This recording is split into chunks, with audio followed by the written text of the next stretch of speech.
10వ మనం చూస్తే లోకమాన్ని తెలుసుకోలేదు,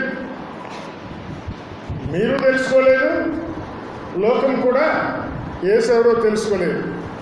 11వ ఆయన స్వకీయుల దగ్గరికి వస్తే స్వకీయులు కూడా ఆయన తెలుసుకోలేదు.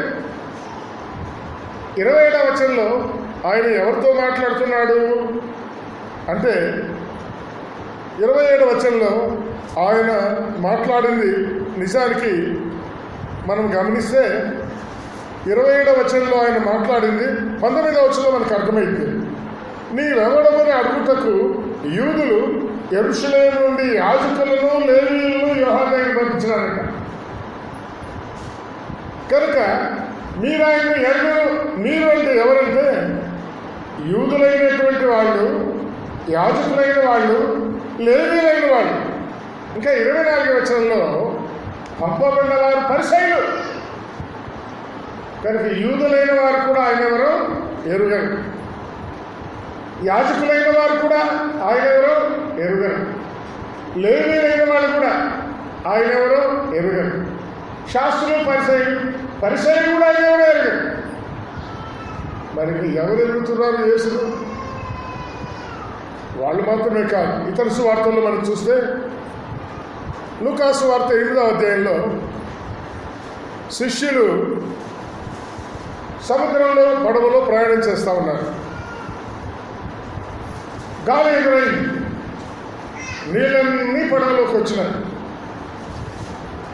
నశించిపోతున్నామయ్యా అని కేక వేసి గాలిని గద్దించాడు. గాలి నిమ్మలమైంది, పడవలోకి వచ్చింది అనేది వెనక్కి వెళ్ళిపోయినాయి. వెనక్కి వెళ్ళిపోతే శిష్యులు చూసి నేను ఎవరు? గాలి సముద్రంలో పడుతున్నాయే. గాలి ఎవరికి లోపడుతుంది? సముద్రం ఎవరికి లోపడుతుంది? సముద్రాన్ని సృష్టించిన సృష్టికర్తకు మాత్రమే లోపడుతుంది. కానీ యోహాను సువార్త 3వ అధ్యాయంలో గాలి ఎక్కడి నుంచి వస్తుందో ఎక్కడికి పోతుందో నీకు తెలియదు. ఒకవేళ ఎక్కడి నుంచి వస్తుందో ఎక్కడికి పోతుందో తెలిసి కంట్రోల్ చేయగలిగితే వర్షాలు రప్పించవచ్చు, వర్షాలు ఆపివేయవచ్చు, తుఫాన్లు ఆపివేయవచ్చు మానవుడు. కానీ గాలి మానవుడు ఆధీనంలో లేదు. ఈయన గద్దిస్తే సముద్రం ఆగిపోయింది. అట్లయితే ఈయన సృష్టికర్త అని గమనించేదాని బదులు వాళ్ళు ఏమంటున్నారు? ఈయన ఎవరో. కనుక యూదులకు ఆయన ఎవరో తెలియదు, యాజకులకు ఆయన ఎవరో తెలియదు, పరిసయ్యులకు ఆయన ఎవరో తెలియదు, లేవీయులకు ఆయన ఎవరో తెలియదు, శిష్యులకు కూడా ఆయన ఎవరో తెలియదు. లూకాసు వార్త 9:9 ఆ దేశాన్ని పరిపాలించే రాజున్నాడు, ఆయన పేరు హేరోదు. ఏ సూచనలు చేస్తామంటే యోహాను బాప్తిస్మం యోహాను చేస్తాడని అనుకున్నాను, కానీ ఆయన తల పంపించేశారు కదా నేను. మరి ఈయన ఎవరని కూడా అనడం లేదు. ఏమంటూ ఉన్నాడు కదా, ఇతడు ఎవరు లెక్కలేదు, ఈయన రాజుగారు కదా. రాజుగారు కూడా తృణీకారు భావంగా ఆయన పలికే మాట చూడండి. అతడు ఎవరు? ఈయన అనే గౌరవమైన మాటలు కాదు, అతడెవరు? 19వ అధ్యాయంలో జగ్గయ్య అనే కొట్టాను ఉండేవాడు. యేసు జగ్గయ్య ఉన్న ఊరికే వచ్చాడు. ఆ ఊళ్ళో ఒక రోడ్లో వెళ్తున్నాడని తెలిసినప్పుడు యేసు ఎవరు అని చూడబోతున్నాడంట. కానీ గుర్తుంచుకోండి, పుట్టివాడు కదా, అంటే మనుష్య జ్ఞానం ద్వారా యేసుని చూడలేదు. మనం చాలా పుట్టివాళ్ళం జ్ఞానంలో. చెట్టు ఎక్కినాడంటే ఏ చెట్టు ఎక్కినా మనం చూడలేము. చెట్లు మతాల్లాగా అనుకోండి, ఏ మతానికి మనం అనుసరించినా మతంలో దిగినా యేసుని చూడలేము. కానీ చూడాలనే ఆశ హృదయంలో నిజంగా ఉంటే ఆయన చూస్తాం. మరి ఈ మాటలు మనం ఆలోచన చేస్తున్నప్పుడు యేసు ఎవరు? అసలు యోహాను సువార్త 1వ అధ్యాయం బయటకు వచ్చింది. ఎట్లా ప్రారంభమైంది? ఆదియందు వాక్యం ఉండెను అంటూ 14వ వచనంలో ఆ వాక్యము శరీరధారిగా మన మధ్య నివాసం చేసిందంటే యేసు. మరి యేసు ఎప్పటి నుంచి ఉన్నాడు? ఆది నుంచి ఉన్నవాడు. అంటే యోహాను యేసు ఎవరు, ఆదిలో ఎవరో మొదలుపెట్టాడన్నమాట. ఆదిలో ఎవరైనా వాక్యముగా ఉన్నవాడు. యేసు ఎవరు? వాక్కు. యేసు ఎవరు? ఆదిలో నుంచి వాగ్దానం ఉన్నాడు. అందుకే బైబిల్ గ్రంథంలో వాక్కు అనే పదం సుమారుగా 500 పర్యాయాలు కనిపిస్తుంది. యేసును పరిచయం చేస్తూ బైబిల్ గ్రంథంలో దేవుడు 500 పర్యాయాలు వాక్కు అనే పదాన్ని రాశాడు. ఈ వాక్కు ఎక్కడి నుంచి ఉంది? ఆదిలో. అంటే ఆయనకు మనలాగా పుట్టుకొర గోత్రాలు లేవు, ఉన్నవాడు ఆదిలోనేమో వాక్యంగా ఉన్నాడంట. తర్వాత కొంచెం కిందకు వస్తే వాక్యము దేవుడే ఉండను, అనగా ఆయన దేవుడే. యేసు ఎవరు? యేసు వాక్యము. నెంబర్ 2, యేసు దేవుడు. యేసు దేవుడు. 2వ వచనంలో ఆయన మూలముగా సమస్తము కలిగను. అంటే యేసు ఎవరు? సృష్టికర్త, సమస్తాన్ని కలిగించినవాడు. ఆయన వాక్కైన వాడు, ఆయన దేవుడైన వాడు, ఆయన సృష్టికర్త. దాన్ని ఇంకా వివరిస్తూ 3వ వచనంలో కలిగి ఉన్నదేది ఆయన లేకుండా కలగదు. ఆయన తప్ప ఎవరు సృష్టికర్తలు కూడా లేదు. ఆయనే ఏకైక సృష్టికర్త. యేసు అంటే ఏదో సామాన్యంగా మేము వింటున్నాం, కానీ యేసు ఎవరైనా ఆలోచించాలంటే ఆదిలో నుంచి చూడాలన్నమాట. సృష్టికర్త అన్నానే సృష్టికి ముందు నుంచి చూడాలి. సృష్టికి ముందు నుంచి ఆయన వాక్కు, ఆయన దేవుడు, ఆయన ఆదిలో ఉన్నవాడు, ఆది అంతములు లేనివాడు. ఆయన సృష్టికర్త. సృష్టించిన తరువాత 4వ వచనం చూస్తే ఆయనలో జీవం ఉండను. సృష్టికి ముందే జీవం ఉంది లేదు కనుక 4వది యేసు ఎవరు? యేసు జీవము. అందుకే అపోస్తలుల కార్యాల గ్రంథం 3వ అధ్యాయం 14వ వచనంలో ఆయన జీవాధిపతి, మీరు జీవాధిపతిని చంపుతుంది. యేసు ఎవరు? యేసు జీవం. ఆ మాట చెబుతూ 4వ వచనం 2వ లైన్లో ఆ వెలుగు, ఆ జీవము మనుషులకు వెలుగై ఉండరు. ఆ జీవము మనుషుల మధ్యకు వచ్చాడు. అంటే ఇప్పుడు మనుషులు సృష్టించారన్నమాట. మరి ముందు 2వ వచనంలో కలిగి ఉన్నదేది భూమి ఆకాశాలు సృష్టించాడు. ఆయన జీవంగా ఉన్నాడు.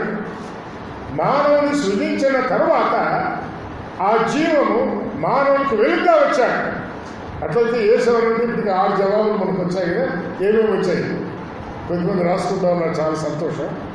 మొట్టమొదటిగా ఆయన వాక్యము, 2వదిగా ఆయన దేవుడు, 3వదిగా ఆయన సృష్టికర్త, 4వదిగా ఆయన ఆది నుంచి ఉన్నవాడు, 5వదిగా ఆయన జీవమైన వాడు, 6వదిగా ఆయన వెలుగైన వాడు.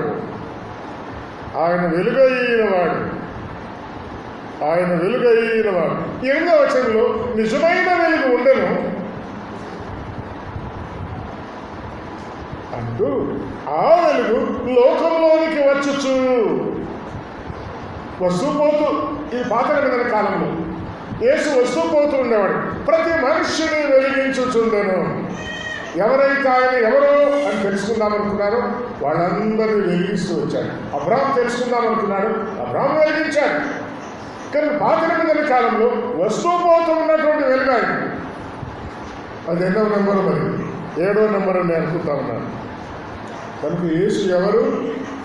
ఆదిలో నుంచి మనం ఆయన చూస్తే యేసు ఎవరో మనకు అర్థమైంది. కానీ ఆయన పుట్టిన యూదుల్లో వాళ్ళకి అర్థం కాలేదు. వాళ్ళ మధ్య ఉన్న యాజకులు, మందిరంలో సేవ చేసేవాళ్ళు, లేవీయులు, పరిచయం చేసేవాళ్ళు, వాళ్ళకు అర్థం కాలేదు. పరిసరులుగా ఉండే వాళ్ళకి అర్థం కాలేదు. అర్థం కాక దిక్కు రోజుగా బాప్తిస్మం యోహాను పంపించారు. అసలు నువ్వెవరయ్యా? నేనెవరో కాదయ్యా, మీరు ఎరుగరే, ఆయనను నేను ఈ లోకానికి పరిచయం చేసేవాడిని అన్నాడన్నమాట. కనుక యోహాను సువార్త 1వ అధ్యాయంలో చాలా గొప్ప విషయాలు ఉన్నాయి. అవన్నీ మనం చూడలేము. ఒకవేళ మీరు ఇష్టపడితే బుధవారం బైబిల్ స్టడీకి రండి, బుధవారం వాక్యం నేర్చుకున్నాం. బుధవారం వివరంగా ఈ సంగతులు నేర్పించబడతాయి, మీరు వచ్చి నేర్చుకోవచ్చు. కనుక యేసు ఎవరు అంటే వాక్యమైన వాడు, దేవుడైన వాడు, ఆది నుంచి ఉన్నవాడు, సృష్టికర్త అయిన వాడు, వెలుగై ఉన్నవాడు, ఆ తర్వాత మానవులకు జీవం ఇచ్చిన వాడు అనే సంగతి మనం చూస్తున్నాం. కానీ లోకం ఆయన మూలంగా కలిగింది, కానీ లోకం ఆయనను తెలుసుకున్నా లేదు. ఈరోజు నువ్వైనా తెలుసుకున్నావా? లోకాన్ని ఆయన సృష్టించిన లోకం ఆయన తెలుసుకోలేదు. ఆయన స్వకీయులు, ఇందాక చెప్పుకున్నాను, యూదులు, యాజకులు, లేవీయులు, ఆయన స్వకీయులు ఎందుకు వచ్చాను? స్వకీయులు ఆయనను అంగీకరించలేదని తెలుసుకోలేదు. మరి ఎవరు తెలుసుకున్నారమ్మా? ఎవరు తెలుసుకున్నారు? యోహాను తెలుసుకున్నాడు. చూడండి 29వ వచనంలో ఆయన చెప్పిన మాట, యేసు ఎవరు? ఇదిగో లోక పాపాన్ని మోసుకొని పోయే దేవుని వెలుగు. ఈ ఉదయకాలం యేసును వెలుగుదువా? యేసు ఆది నుంచి వాక్యమైన వాడు, సృష్టికి ముందు నుంచి. యేసు దేవుడై ఉన్నవాడు, సృష్టికి ముందు నుంచి. యేసు సృష్టికర్త. యేసు లేకుండా ఇంకెవరు సృష్టించబడింది అంటూ లేదు. యేసు జీవుడై ఉన్నవాడు, యేసు వెలుగైన వాడు. మానవుని సృజించాక భూలోకంలోనికి అప్పుడప్పుడు వస్తూ పోతూ మానవుని జీవితాలు వెలిగించిన వాడు. 7 అంశాలు మనం చూస్తున్నాం కదా. కానీ యూదులకు కానీ, లేవీయులకు కానీ, యాజకులకు కానీ, పరిసయ్యులకు కానీ అర్థం కాలేదు. లోకం ఆయన అందుకే అంగీకరించలేదు. ఆయన స్వకీయులు కూడా అంగీకరించలేదు. ఆయన స్వకీయులలో ఒకడైన యోహాను, బాప్తిస్మం ఇచ్చే యోహాను తెలుసుకున్నాడు ఏమని? ఇదిగో లోక పాపాన్ని మోసుకొని పోయే దేవుని వెలుగు. ఈ ఉదయకాలం గుర్తించావా నువ్వు? ఆయన ఎవరు? లోకంలో పాపం అంటే అనంతపూర్ పాపం చేస్తున్నారు కాదు. అనంతపూర్లో ఉండే ప్రజలు, చిన్నలు, పెద్దలు, వృద్ధులు, యవనులు, యవనరాళ్ళు, బాలురు, బాలికలు పాపం చేస్తే ఆ పాపాన్ని గొర్రెపిల్లలాగా మోసుకొని పోయిన వాడు యేసు. ఆ మాటలు చెబుతూ 34వ వచనంలో ఈయనే దేవుని కుమారుడు. గ్రీక్ భాషలో దేవుని కుమారుడు అంటే దేవుడే అని అర్థం అన్నమాట. ఆ భాష విచిత్రమైంది. ఒకే పదానికి 2 అర్థాలు ఉంటాయి. ఈయనే దేవుడు అంటే దేవుని కుమారుడు అని అర్థం కూడా ఉంటుంది అన్నమాట. ఈయనే దేవుడు అని నేను తెలుసుకున్నాను అని సాక్ష్యం ఇస్తున్నాడు. ఇది యోహాను సాక్ష్యం. యేసు గురించి మీరేం సాక్ష్యం ఇస్తారు? సాక్ష్యం ఏమంటే నేను మంచోడిని, యేసు నా దగ్గరికి వచ్చినాడు, నన్ను పరీక్షలో పాస్ చేశాడు, ఇదిగా చెప్పాల్సింది. ఏమిటి సాక్ష్యం ఇవ్వాలా? నేను దేవుని కుమారుని, యేసయ్యను తెలుసుకున్నాను. ఏమని తెలుసుకున్నాను? ఆయన లోక పాపాన్ని మోసుకొని పోయిన వాడని, నా పాపాన్ని మోసుకొని పోయిన వాడని, నా పాప శిక్ష సిలువలో అనుభవించిన వాడని, నా శిక్షను సమాప్తం చేసిన వాడని నేను తెలుసుకున్నాను. అది సాక్ష్యం ఇస్తున్నాను. ఇదే సాక్ష్యం చెప్పాల్సింది గుర్తుంచుకోండి. ఈయన దేవుని కుమారుడు నేను తెలుసుకొని, ముందు నువ్వు తెలుసుకోవాలి సాక్ష్యం ఇవ్వాలంటే. అంకులే సాక్ష్యం ఇస్తానని కొంచెం నువ్వు తెలుసుకున్నావో లేదు, తెలుసుకుంటే చెప్పాలి. అట్లంటా ఇట్లంటా వాళ్ళు చెప్పినా నా పుస్తకం సరే అది కాదు. నువ్వు దేనైతే తెలుసుకున్నావో, దేన్ని అనుభవించావో అదే సాక్ష్యం. మంచిది. ఈ ఉదయకాలం మనము 34 వచనం దాటి 35 నుండి ఆయన శిష్యులు ఆయన ఎట్లా తెలుసుకున్నారో మనం చూసుకున్నాం. అదే ఇందాక మనం చదివాము. ఇప్పుడు ఆయన శిష్యులు అనగానే 35వ వచనంలో ఆయన శిష్యులలో మరునాడు అని ప్రారంభమైంది. ఇది 2వ రోజు అన్నమాట. మొట్టమొదటి రోజు లోక పాపాన్ని మోసుకొని పోయి దేవుడి గరికలుగా పరిచయం చేయబడ్డాడు. అట్లనా అనుకున్నారు శిష్యులు ఇద్దరు. ఎవరు ఆ శిష్యులు అంటే వాళ్ళ పేర్లు కూడా ఇక్కడ ఉన్నాయి కదా. ఎవరు ఆ శిష్యులు?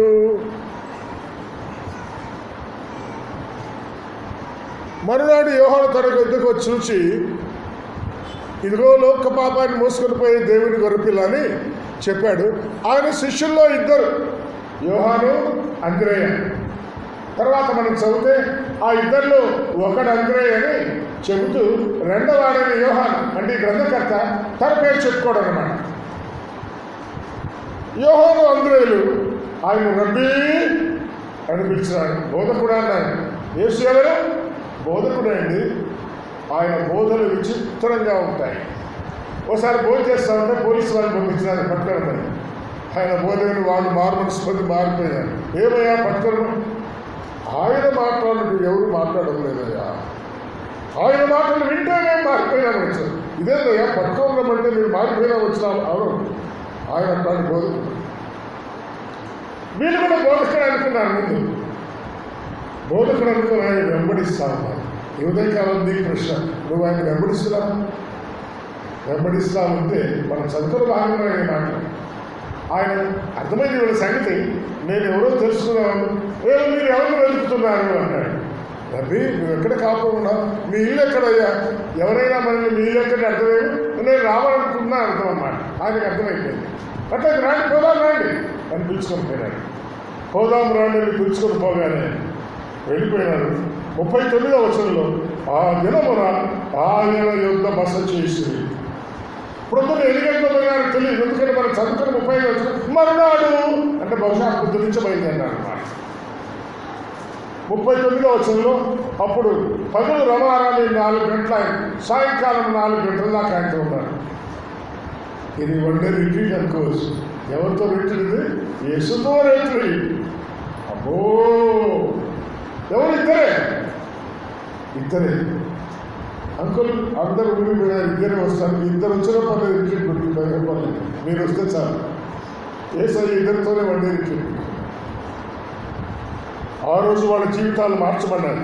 ఇప్పుడు 40వ వచనంలో, యేసు మాట మీద ఆయన వెంబడించిన ఇద్దరిలో ఒకడైన సీమోను పేతురు సహోదరుడైన అంద్రెయ ఇతడు మొదటి సహోదరుని సీమోను కనుగొని చూచి, మేము మెస్సియాను కనుగొంటుని. ముందేమో బోధకుడు రబ్బీ అన్నారు, కానీ ఇప్పుడేమంటున్నారు? ఆ రోజంతా ఆయనతో ఉండగానే, ఈయన ఎవరో కానీ ఒట్టి బోధకుడు కాదయ్యా, ఒట్టి మాటలు చెప్పేవాడు కాదు, ఈయన రారాజు కాదు, ఒక్కడికి రాబోయేవాడు. మా గురువు గారు బాప్తిసం ఇచ్చేవారని చెప్పినాడు, లోకపాపాన్ని మోసుకొని పోతాడని చెప్పినాడు. ఇప్పుడేమో లోకపాపాన్ని మోసుకొని పోతాడు, రెండవసారి లోకానికి వచ్చినప్పుడు రారాజుగా వస్తాడని చెప్పని అందరూ అయిపోయేవాడు అన్నని చెప్పినాడు. అక్కడ ఏముంది వచ్చు 41వ వచనం, సీమోను చూసి మేము మెస్సియాను కనుగొంటున్నతో చెప్పి 42వ వచనం, యేసు మొత్తం అక్కడికి తోడుకుని వచ్చాను. సాయంకాలం 4 గంటలకు రిట్రీట్ అయిపోయి ఇంటికి పోలేదాడు. పోయినారు, కానీ పోయేది ఇస్తారు. మళ్ళీ వాళ్ళ అన్నయ్యని పిలుచుకొని వచ్చినాడు. అన్నయ్యని పిలుచుకొని వచ్చిన తర్వాత అన్నయ్య యేసుతో మాట్లాడుతున్నాడు. యేసు అతని వైపు చూచి, నువ్వు యోహాను కుమారుడు సీమోను కదా, నువ్వు కేఫా అనబడు అని చెప్పాను. కేఫా అని మాటకు రాయి అని అంటాను. మీరు బాగా ఆలోచన చేయండి, నేను ప్రశ్న అడుగుతాను. 43వ వచనం, మరునాడు అంటే కేఫాతో ఎంతసేపు మాట్లాడినాడు ప్రభు? మరునాడు వచ్చేంత వరకు, అంటే రాత్రంతా అన్నమాట. ఈ రిట్రీట్ పగులే కదా కొనసాగింది, పగలు వాళ్ళ రాత్రి. మనం వన్ డే రిట్రీట్ పేపర్లు వేస్తే సాయంకాలం 4 నుంచే వెళ్ళిపోదాం ఉంటారనమాట. అంకులు బస్సులు పోతాయని, రైళ్ళు పోతాయని, లేకపోతే ఏదో అని షుగర్ సంబంధం లేదు. వీళ్ళు ఇంటికి వెళ్ళి వాళ్ళ అన్నయ్యని పిలుచుకొచ్చినాడు. అందరే వాళ్ళ అన్న పేతులు పిలుచుకొచ్చాడు. బహుశా యోహాను కూడా వాళ్ళ అన్నని యాకోబును పిలుచుకొని వచ్చినాడు. మరునాటి వరకు రాత్రంతా వాళ్ళతో ప్రభు మాట్లాడుతున్నాడు. ఎంత విచిత్రం! కనుక యేసు ఎవరు? ఇప్పుడు వాళ్ళకి ఏమర్థమైంది? నెంబర్ 1, లోక పాపాన్ని మోసుకొని పోయే దేవుడి దొరకల. నెంబర్ 2, రెండవ రాకడలో ప్రపంచమును ఏలే రారాజు అని అర్థమైంది. ఇప్పుడు 4 శిష్యులు వాడిచ్చిన సాక్ష్యం యేసు గురించి మనం విన్నాం. ఇప్పుడు 43వ వచనం చూడండి. మరునాడు ఆయన గలిలయ వెళ్ళగోరి, గలిలయకి ఎందుకు పోతున్నాడు తెలిసిన? 3వ అధ్యాయం 1వ వచనంలో ఏముందో చూడండి. 3వ దినమున గలిలయలోని కానాలో పెళ్లి ఇచ్చినారు ఆయన. మనం పెళ్లి పోవాలంటే పొద్దున్న లేస్తానే చీకట్లే తలస్నానం, బట్టలు మార్చుకోవడం, బట్టలు కుట్టించుకోవడం, దీంతోనే సరిపోయి పెళ్లి టైం కంటే లేకపోతా ఉంటుంది.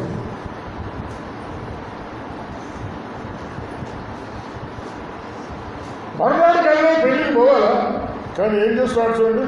ఫిలిప్పును కనుగొని 4 మాట్లాడినాడు. నిన్న పగులంతా ఈరోజు రాదు, నేను రాత్రంతా. ఈరోజు పెళ్లికి పోవాలా? మళ్ళా ఫిలిప్పును కనుగొంటున్నాడు. కనుక యేసు మనసంతా మనుషులను కనుగొని ఏమంటావు? నన్ను వెంబడించుము. నిన్నేం జరిగింది? ఇద్దరు ఆయన వెంబడిస్తా ఉన్నారనుకున్నామే, మాట్లాడుకుని మాకు భయం ఏంటి? ఆయన చూసారా వెంబడిస్తున్నారా? ఏం వెతుకుతున్నారు మీరు? మీ ఇల్లు ఎక్కడో అని ఇంటి దాకా వచ్చినారు వెంబడించారు, అర్థమైపోయింది. కనుక వాళ్ళని వెంబడించాలని పిలవలు ఆయన, పిలవకపోయినా వాళ్ళే వెంబడిస్తున్నారు. ఈరోజు ఇంకొకరిని పిలుపు నన్ను వెంబడించాయా అన్నాను. కనుక యేసయ్య వెంబడించే వారిని తన ఇంటికి తీసుకొని పోతాడు. వెంబడించకపోయినా అయ్యా వెంబడించలే అడుగుతాడు. ఈరోజు నువ్వు వెంబడించేవాడిగా లేదా పట్టనట్టుకున్నావా? పట్టనట్టున్నావా నేను వెంబడించని అడుగుతున్నాడే. ఎవరబ్బా ఈ ఫిలిప్పు? ఆయన బెత్సయిదా ఊరివాడే అంట. అంద్రెయ, పేతురు అని వారి పట్టణ కాపురస్తుడు. ఈయన వెంబడించాడు. వెంబడించిన తర్వాత ఆయన యేసుని గురించి ఏమర్థం చేసుకున్నాడు అంటే ఒక మంచి మాట తర్వాత మనకు కనిపిస్తుంది. 45 వచనం, ఫిలిప్పు నతనయేలును కనుగొని, ధర్మశాస్త్రములో మోషే ప్రవక్తలు ఎవరి గురించి రాసినో ఆయనను కనుగొంటుంది. ఫిలిప్పు సామాన్యుడు కాదండి. ధర్మశాస్త్రాన్ని ఎరిగినవాడు, మోషే రాతలు ఎరిగినవాడు, ప్రవక్తల గ్రంథాలు ఎరిగినవాడు అని చదువుకుంటా ఉన్నాడు. ఓహో, ఒక ఆయన వస్తాడంట, లోక పాపాన్ని తీసుకోవడానికి వస్తాడంట, మెస్సియాగా వస్తాడంట, ఎదురు చూస్తా ఉన్నాడు. యేసయ్య ఆయనతో మాట్లాడతాను అర్థమైంది. ఏమర్థమైంది? కనుగొన్నాం ఆయన్ను. ధర్మశాస్త్రం ఎవరి గురించి చెప్తుందో, మోషే ఎవరి గురించి చెప్పాడు, ప్రవక్తలు ఎవరి గురించి చెప్పినాడో ఆ మెస్సియాని కనుగొన్నాను. ఈ ఉదయకాలం యేసు గురించి నువ్వేం చెప్పగలవు? నేను యేసును కనుగొన్నాను. నా పాపాలు కూడా లోకానికి వచ్చిన వాడిని కనుగొన్నాను. నా పాపాలు క్షమించిన వాడిని కనుగొన్నాను. నన్ను రక్షించిన రక్షకుడిని కనుగొన్నాను. రెండవ రాత్రిలో నా కొరకు ఈ లోకానికి రారాజని కనుగొని నేను చెప్పగలవా? తెలుగు చెప్పగలుగుతున్నా. అట్లయితే అందరే సాక్ష్యం ఏంటో మనం విన్నాం, పేతురు సాక్ష్యం మనం విన్నాం. ఇవన్నీ రాస్తున్నాయంటే యోహాను ఆయన సాక్ష్యం కూడా ఇదన్నమాట. శిష్యుడైన యోహాను సాక్ష్యం, బాప్తిస్మం నుంచి యోహాను సాక్ష్యం ఏంటో విన్నాం. ఇప్పుడు ఫిలిప్పు నతానేలు పిలుచుకొచ్చాడంట. నతానేలుకు డౌట్ ఉంది, నజరేతులోంచి మంచిది ఏదైనా వస్తుందేమయ్యా, ఆయన నజరేతు అంటున్నావే నువ్వు అంటే, వచ్చి చూడు అంటే ఈయన కూడా వచ్చినాడు. ఇప్పుడు ఎంతమంది వెంబడిస్తున్నారు? యోహాను వెంబడించినాడు, అంద్రెయ వెంబడించినాడు, పేతురు వెంబడించినాడు, బహుశా యాకోబు కూడా వెంబడించినాడు, 5వ ఫిలిప్పు వెంబడించినాడు, 6వ నతానేలు వచ్చి చూస్తా ఉన్నాడు. నతానేలు వచ్చి చూసిన తర్వాత 49వ వచనంలో ఏమంటామన్నాడు నతానేలు, బోధకుడా నువ్వు దేవుడి కుమారుడు, దేవుడివి, ఇశ్రాయేలుకు రాజు, రాబోయే రారాజు. నతానేలుకు అర్థమైపోయింది, ఈయనే దేవుడు, ఈయనే 2వసారి లోకానికి వచ్చి 1000 ఏళ్ళు పరిపాలన చేయబోయే రారాజు అని అర్థమైంది. ఈ 6గురి సాక్ష్యం మనం వింటా ఉన్నాం. ఈరోజు నీ సాక్ష్యం ఏం చేసుకోవాలి? ఇది మాత్రమే చాలదయ్యా, ఇంకో సంగతి మీరు తెలుసుకోవాలని 51వ వచనంలో ఆయన చెప్పిన మాట చదువుకొని కొద్ది నిమిషాలు ఆలోచన చేసి మనం ముగించుకోవచ్చు. ఏంటి 51వ వచనం? మరియు ఆయన మీరు ఆకాశాన్ని తెరవబడ్డ చూస్తారు. తెలుగు బైబిల్లో ఆకాశం అంటే ఇంగ్లీష్లో పరలోకం తెరవబడుతుంది అని అన్నమాట. పరలోకం ఆకాశంలో ఉంది కదా, కనుక ఇంగ్లీష్ బైబిల్లో హెవెన్ అనే మాట ఉంటుంది, తెలుగు బైబిల్లో ఆకాశం. పరలోకము తెరవబడుతుంది. తెరవబడితే ఏమవుతుంది? దేవుని దూతలు మనుష్య కుమారుని క్రీస్తుకు పైగా ఎక్కుతారు, ముందెక్కుతారు. ఇది దేనికి సాదృశ్యంగా? ఎవరైతే యేసుని నమ్ముకుంటారో పరలోకము తెరవబడినప్పుడు, ప్రకటనలో కూడా 4వ అధ్యాయం మొదటి వచ్చింది, ఇక్కడికి ఎక్కిరము అని.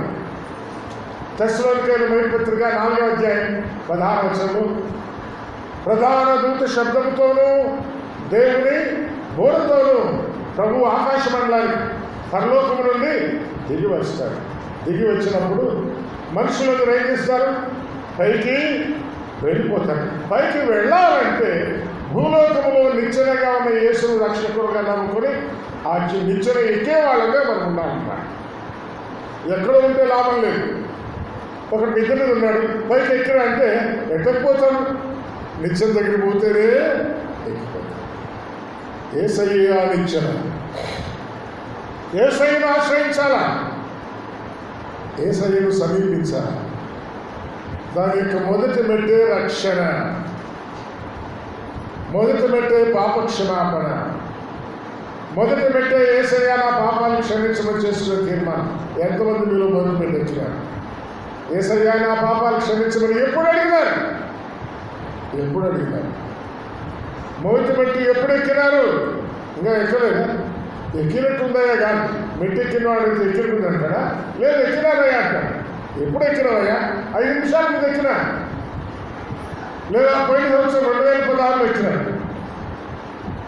మొన్న రాత్రి మేము రూమ్లో ఇట్లే మీటింగ్ చేస్తూ ఉంటే చాలామంది మీలాగా వచ్చినారు. అది దాటింది రాత్రి. కొంతమంది అమ్మాయిలు ముందుకు వచ్చినారు. అంకుల్, ఈరోజు బిఎస్సీ పరీక్ష పలానా పరీక్ష రాసి వచ్చాను నేను. రేపు కూడా పరీక్ష ఉంది, మరి మీటింగ్ వచ్చినాడు. వచ్చింది. యేసు ప్రభు నమ్ముకున్నావా తల్లి? నమ్ముకున్నావా? లేదు. ఇంకో పాప వచ్చింది, నమ్ముకున్నాను. ఎప్పుడు? నవంబర్ నెల 10వ తారీఖు. నువ్వు నమ్ముకున్నావు. మరి నువ్వు నమ్ముకోలేదుగా? నీ పేరు, నా పేరు లావణ్య. నమ్ముకుంటావా? నమ్ముకుంటావా? ఆ రోజు పరీక్ష రాసి వచ్చింది.